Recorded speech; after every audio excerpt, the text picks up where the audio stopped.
এখন আমার যে ভাইটা, তার মুখ জুলাই আন্দোলনে, জুলাই বিপ্লবের সময় গুলিবিদ্ধ হয়ে তার মুখের চেহারা চেঞ্জ হয়ে গেছে। তিনি আয়নায় নিজের মুখ দেখে আটকে উঠেছেন আর বলেছেন যে আমি যদি বেঁচে না থাকতাম সেটাই ভালো হতো, আমি তো আমার নিজেকে চিনতে পারছি না।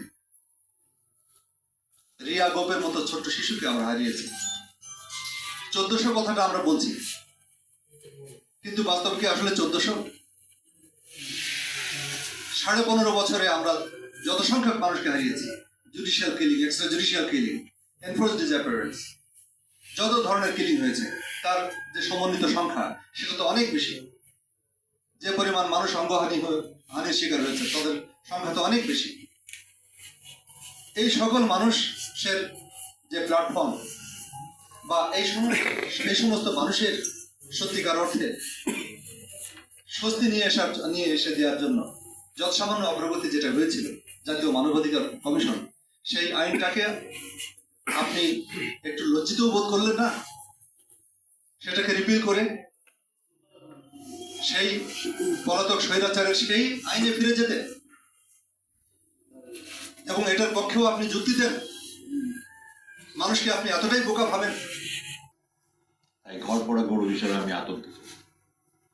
আমার অনেক সুযোগ আগেও ছিল, এখনো আছে বিদেশে চলে যাওয়ার।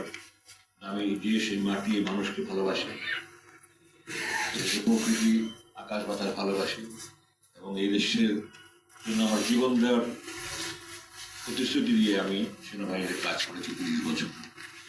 আমার সাথে চেষ্টা করেছি, কিন্তু আমাদের দেশের সংস্কৃতিটা এত নোংরা হয়ে গেছে। আমার ছাত্ররা, আমার অধীনস্থ কর্মকর্তারা অন্ধ আনুগত্য করে ওরা একটা জুলুম করেছে, কারণ আমাদের দেশে আইন সঠিকভাবে নেই এবং যা আছে তার প্রয়োগ নেই। এই দেশকে, আমাদের ভবিষ্যৎ প্রজন্মকে একটা আশার আলো দেখিয়ে যেতে চাই যে হ্যাঁ, ইনশাল্লাহ আমরা নিম্নগামী যেটা অগ্রগতি ছিল ওটাকে আমরা বন্ধ করতে পেরেছি এবং আগানোর চেষ্টা করছি। আমরা পালন করি যে দিবস এবং সপ্তাহগুলোর আমরা শুভেচ্ছা জানাই, আমরা ঘটা করে সেগুলোকে পালন করি, এর কবল থেকে আমাদেরকে রক্ষা করে। এবং সেরকম একটা প্রেক্ষাপটে 24-এর মানুষের আত্মত্যাগের মধ্য দিয়ে আমরা সেই ফেসিলিটি আমল থেকে আমরা রক্ষা পেলাম।